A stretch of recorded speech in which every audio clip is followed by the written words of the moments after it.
Alright, we are back after a month of terrible computer issues and struggling with that required complete reconstruction, changing things around, getting settings back, reinstalling cards and drivers, and then taking a little break to just get everything back together. So, as you can see, even though I was not predominantly, recording as much, I have expanded and built a few new Niv Mizzet decks for fun. I've also been expanding them into paper now that the stores are starting to open again, which has been very fun. This, we're going to start at the bottom and show you, is Niv 2 Extreme. As you can see from this extensively huge pile here, this deck is built purely around X-Spells. So we can cast them for a little bit of value. Some of them have some synergy slash ability, like Return Right from the Past is good for a small amount. Sphinx of Revelation, always fun. Nico Eris. Basically, if it had an X in it and we could sink a huge amount of mana into it, we'd do it. So in all of the decks I've made, this is the purest combo deck in the world. It's basically, we want big mana spells as fast as possible. So to that effect, you can see that we're actually running signets and the guild signets and the boar signet. We have Russian Manida, which is a good ramp spell for X spells. We have Mill Protection in Struggle to Survive. We have two random cards here, Haddas Climb and Skygrave Ranger, because it technically has an X, as you can see here, in its dice trigger. Haddas Climb puts 1/1 counters on creatures and gives +X/+X. These are stretches, but this was to make it a bit more thing. So you might ask, how do we ultimately win in this deck? So we have Kinnin with Basalt Monolith as a combo. We also have either Favor Elder or Bloom Tender with either Penimba's Aura or Free from the Real to basically create infinite mana and sink that infinite mana into one of these X spells to ultimately win us the match, or gain us a huge amount of life. It's not hugely impactful, but it is indeed good, because as you can see here, if we go by colour, you'll see that we do have a good spread of colours here. So a Niv Mizzet is going to hit hopefully a good spread of X cards that we can maybe cash in for small X's to ultimately buy us time to get to our big X finish. Now, as you can see, though, the only issue with this is the problem is the only color combo pieces multicolored are Kinnin and the Favor Elder. The other effects, such as Bloom Tender and the auras, are all blue, so we have to hope that we can get into them with the draw effects of the X cards. But yes, it's basically, we want to combo off and win the game. It's not a very exciting deck, but it is an efficient and fun deck. We'll move on now to Niv to Wheels, which is built purely around wheeling. You may notice, as you say here, we have a lot of effects that draw us an absurd amount of cards. So we run only a few wheels here, true wheels in the sense of Whispering Madness with the Cypher. A lot of the other effects hit ourselves, so for example Emergency Powers, Heartwarming Redemption.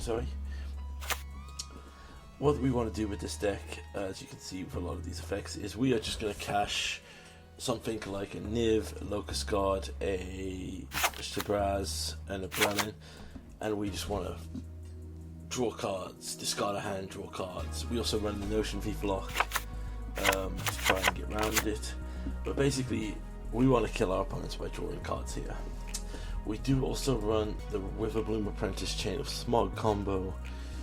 It's not 100% efficient in this deck because obviously we discard and draw so much, but it is fairly relevant. As you can see, we also run a lot of cards that are synergistic, really naff to give us lots of creatures. Selvala, when we have an Ocean FIFA, is just insane. Stuff here that gives everyone a card draw to buy us some time. Stuff that gives us extra card draws to keep us going, but it is very unique. Not really unique. It's 5 color wheels, so it's sitting on a axis is pretty fun. With a good spread. Again, we'll play this at some point. We're just going to go through. Tokens pre-existed. Life is still in the work. Basically, we want to give life drain. Again, everything here is supposed to give us life. So it either gives lifelink, gives us a life off a trigger. It's still a work in progress, so I won't go through this. I'm not 100% set on this deck at the moment.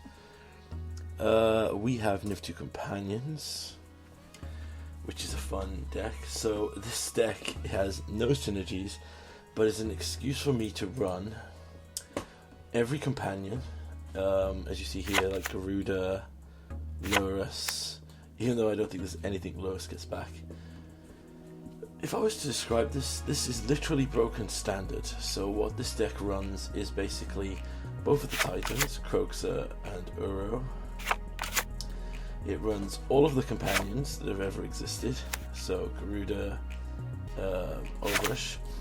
Then it runs every tri-colored partner from Ikoria, so for example Paco and Havan and so forth, purely because obviously Niv can find the dual partnered color and then we can cast it and get the other one.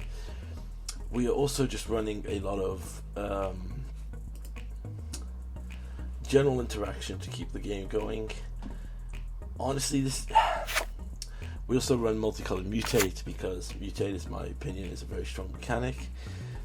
We have Zara Renegade here because I wanted to try this card out. I've been very impressed with it so far. It's quite fun. But yes, it's genuinely the weirdest pile of cards I've ever made, but it always is fun to play because there is a weird synergy between all of these cards. Yeah, where they all kind of do something together. But you know, some of them do, some don't. It's a fun deck to work on and play, which is always good. Niv to Bosch, Niv to Blink.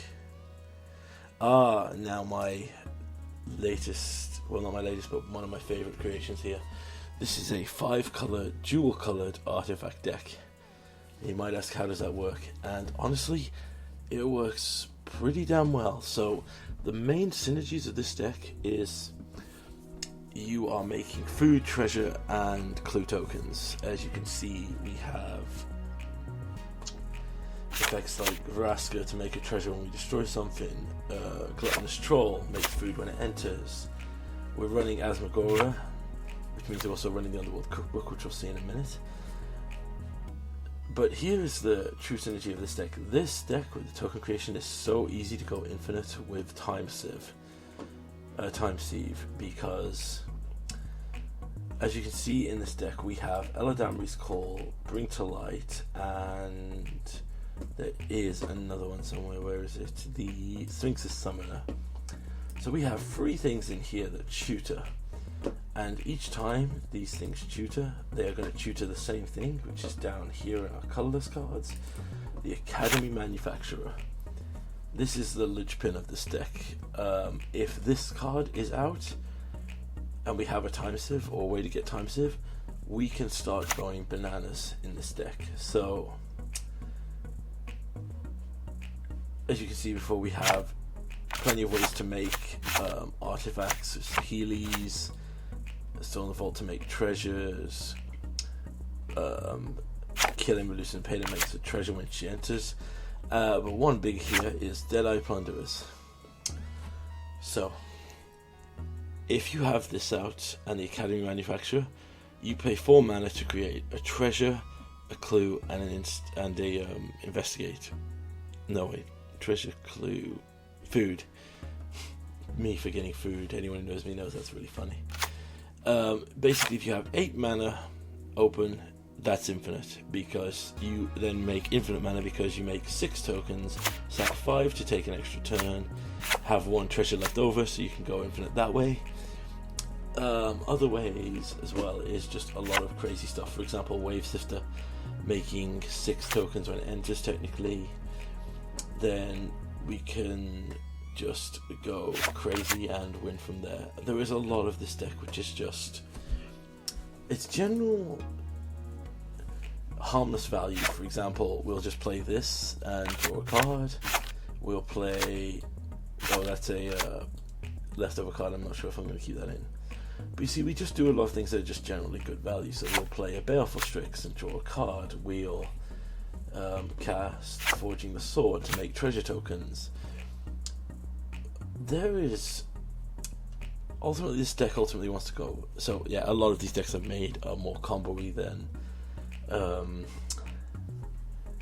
anything else, but they are really fun. So other ways we can win is that if we can get the Demon Spire Whip on a big creature, we can put X mana into it and go crazy if we have infinite mana somehow. I don't think there's a way to do it in this deck. We can combine Chrysalis, make an army of flying tokens, combine that with General Ferrith Roderick, who is one of my favourite cards right now. Oko to permanently remove commanders, which is insane. I really miss playing Oko in other formats. I would accept a pro rata to Oko if they change them around. But yes, honestly, there is just craziness abounds here. So we also have the Underworld Cookbook and the Witch's Oven, which scores some more food tokens for our general synergy.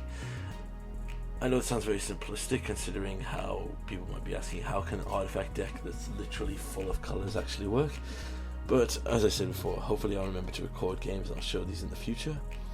Finally, we have the soon to be deleted Niv to Kaboom. Yes, Niv Kaboom. Before I click on this, please know I was challenged to make this. This is Niv Mizzet Land Destruction. Yes, we went there. So, as you can see, there's a lot of things you'd expect to see here. Casualties of War, Decimate.